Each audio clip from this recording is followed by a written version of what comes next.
ജന്മാവകാശ പൗരത്വം അഥവാ birth right citizenship അത് സംബന്ധിച്ചുള്ള പ്രമാദമായ കേസിൽ വിധി വരാനിരിക്കുന്നതേ ഉള്ളൂ. അതിനോടൊപ്പം സാധാരണ മെയ്യിൽ അല്ലെങ്കിൽ ജൂണിലാണ് ഇങ്ങനെയുള്ള കേസുകളിൽ സുപ്രീം കോടതി വിധി പ്രഖ്യാപിക്കാറുള്ളത്. അപ്പോൾ ഈ മാസമോ അല്ലെങ്കിൽ അടുത്ത മാസമോ ആ വിധി ഉണ്ടാവും. നമുക്കറിയാം, ജന്മാവകാശ പൗരത്വം അതായത് ഇവിടെ ജനിക്കുന്ന ആർക്കും ഏതൊരു കുട്ടിക്കും ഇവിടുത്തെ പൗരത്വം ലഭിക്കും. ആ അവസ്ഥ 14th അമെൻഡ്മെൻറ്റ് പ്രകാരമുള്ള നിയമമാണത്. പക്ഷേ പ്രസിഡന്റ് ട്രംപ് അധികാരമേറ്റ ഉടൻ പുറപ്പെടുവിച്ച ഉത്തരവ് പ്രകാരം ഇവിടെ അമേരിക്കയിലുള്ളവർക്ക്, ഇവിടെ ലീഗലായിട്ടുള്ളവർക്ക് അവർക്ക് മാത്രമുള്ളതാണ്, അതായത് പൗരത്വമുള്ളവർക്കും ഈ ഗ്രീൻ കാർഡ് ഉള്ളവർക്കും അവരുടെ മക്കൾക്ക് മാത്രമുള്ളതാണ് പൗരത്വം. മറ്റുള്ളവർ ഇല്ലീഗലായിട്ട് വരുന്നവർക്കില്ല, ഇല്ലീഗലായിട്ട് വരുന്നവരുടെ മക്കൾക്കില്ല. അതുപോലെ തന്നെ ഈ ടെമ്പററി ആയിട്ട് ജോലിക്ക് വരുന്നവർ, വിവിധ വിസകളിൽ വരുന്നവർക്ക് അവരുടെ മക്കൾക്കില്ല. ഇതാണ് ട്രംപിൻ്റെ ഉത്തരവ്. അപ്പോൾ അതിനെ ചോദ്യം ചെയ്തുകൊണ്ടുള്ള ഹർജികളാണ് സുപ്രീം കോടതിയിലെത്തിയത്. അപ്പോൾ സുപ്രീം കോടതിയുടെ വിധി വരേണ്ടിയിരിക്കുന്നു ഈ മാസം അല്ലെങ്കിൽ അടുത്ത മാസം. അപ്പോൾ ഇതിൻ്റെ ഇടയ്ക്ക് ഈ കേസ് വളരെയധികം ശ്രദ്ധിക്കപ്പെട്ടു. ഈ ബർത്ത് റൈറ്റ് സിറ്റിസൺഷിപ്പ് അത് ധാരാളം പേരെ ബാധിക്കുന്ന ഒരു കാര്യമാണ്. അതുകൊണ്ട് തന്നെ എന്ന് മാത്രമല്ല, ഈ പൗരത്വം നേരത്തെ കിട്ടിയവർ പോലും ഈ രീതിയിൽ പൗരത്വം കിട്ടിയവർ പോലും ആശങ്കയിൽപ്പെടുന്ന ഒരു സ്ഥിതി ഉണ്ടായിരുന്നു. പക്ഷേ ആ ഉത്തരവ് പ്രകാരം ഈ കഴിഞ്ഞ വർഷം ഫെബ്രുവരിക്ക് ശേഷം ജനിക്കുന്ന കുട്ടികളുടെ പൗരത്വത്തെപ്പറ്റി മാത്രമേ ആ സന്ദേഹമുണ്ടായിരുന്നുള്ളൂ. എന്തായാലും അത് വിധി വരാൻ കാത്തിരിക്കാം. അതിൻ്റെ ഇടയ്ക്ക് മറ്റൊരു പ്രധാന കേസ് കൂടി സുപ്രീം കോടതി കേൾക്കുന്നുണ്ട്. അപ്പോൾ അത് ചുരുക്കം ചില വക്കീലന്മാരുടെ വെബ്സൈറ്റുകളിലാണ് അത് സംബന്ധിച്ചുള്ള വിവരമുള്ളത്. അതായത് ഗ്രീൻ കാർഡ് ഉള്ളവരുടെ കാര്യം. അപ്പോൾ ഗ്രീൻ കാർഡ് മറ്റതിനേക്കാൾ പ്രധാനമാണ് ഗ്രീൻ കാർഡ് ഉള്ളവരുടെ കാര്യം എന്നാണ് പറയുന്നത്. 13 മില്യൺ പേര് ഗ്രീൻ കാർഡ് ഉള്ളവരാണ്. അപ്പോൾ സംഗതി ഇതാണ്, ഈ ഗ്രീൻ കാർഡ് ഉള്ളവർ, നമുക്കറിയാവുന്ന പല കാര്യങ്ങളാണ്. ഗ്രീൻ കാർഡ് ഉള്ളവർ വിദേശത്ത് പോയിട്ട് തിരിച്ചു വരുമ്പോൾ അപ്പോൾ സാമാന്യ നിലയിൽ പ്രശ്നങ്ങളൊന്നുമില്ല. പക്ഷേ അതേസമയം തന്നെ ഈ ഒരു ചൈനീസ് വംശജൻ, ലാവു എന്ന് പറഞ്ഞ ഒരു ചൈനീസ് വംശജൻ പോയിട്ട് തിരിച്ചു വരുമ്പോൾ 2012 നടക്കുന്ന കാര്യമാണ്. അങ്ങേര് തിരിച്ചു വരുമ്പോൾ ഈ എയർപോർട്ടിൽ വെച്ച് അയാളുടെ ആ ഗ്രീൻ കാർഡ് അംഗീകരിക്കാനായിട്ട് അവർ തയ്യാറായില്ല. പകരം ഇയാളെ പുതിയതായിട്ട് അഡ്മിറ്റ് ചെയ്യുന്നു. പുതിയതായിട്ട് അമേരിക്കയിൽ പ്രവേശിക്കാൻ വേണ്ടിയിട്ടുള്ള അഡ്മിഷൻ ചോദിച്ചു വരുന്ന ആളെന്ന നിലയിലാണ് പരിഗണിച്ചത്. അതിൻ്റെ കാരണം പറയുന്നത്, ഇങ്ങേർക്കെതിരെ എന്തോ ഒരു ക്രിമിനൽ കേസുണ്ട്. വലിയ കേസൊന്നുമല്ല, ചെറിയൊരു കേസുണ്ട്. ആ കേസിൻ്റെ തീരുമാനമൊന്നും ആയിട്ടുമില്ല.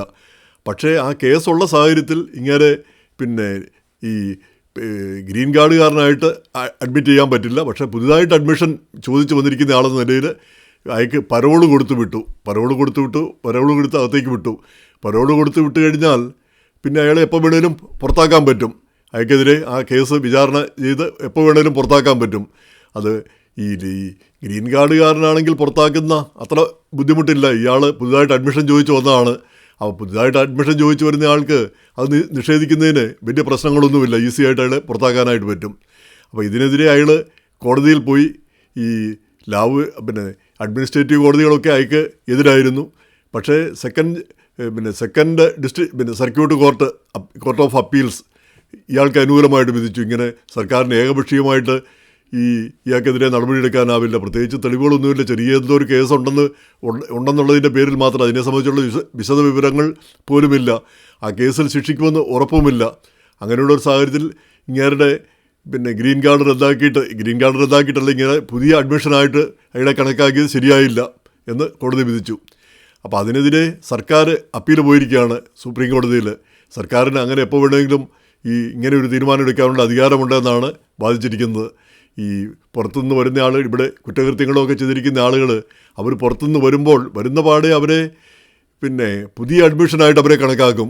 പുതിയ അഡ്മിഷനായിട്ട് കണക്കാക്കി അവർ പരോള് ചെയ്തുകൊണ്ട് അങ്ങനെ പുതിയ അഡ്മിഷനായിട്ട് കണക്കാക്കുകയാണെങ്കിൽ പരോള് കൊടുക്കുകയും അവരെ തടങ്കലിലേക്ക് മാറ്റുകയും ചെയ്യുന്ന ഒരു സ്ഥിതി വരും. അപ്പോൾ അതാണ് ചോദ്യം ചെയ്തുകൊണ്ട് അതിനുള്ള അനുവാദമാണ് സർക്കാർ ആവശ്യപ്പെട്ടിരിക്കുന്നത്.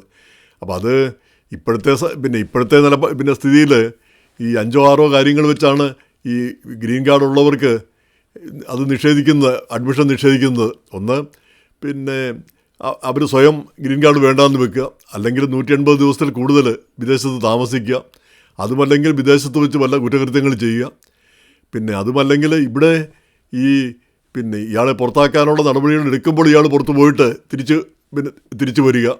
അപ്പം പിന്നെ ഉള്ളതാണ് ഇവിടെ ഏതെങ്കിലും കുറ്റകൃത്യങ്ങളിൽ പെട്ടിട്ട് പിന്നെ വിദേശത്ത് പോയിട്ട് തിരിച്ചു വരിക. ഇവിടെ കുറ്റകൃത്യങ്ങൾ, അമേരിക്കയിൽ കുറ്റകൃത്യങ്ങൾ ചെയ്തതിന് ശേഷം ഇങ്ങനെയൊക്കെയുള്ള 4-5 കാര്യങ്ങളല്ലാതെ വേറെ പിന്നെ വലിയ വകുപ്പുകളൊന്നുമില്ല പിന്നെ ഇവർക്ക് അഡ്മിഷൻ നിഷേധിക്കാനായിട്ട്.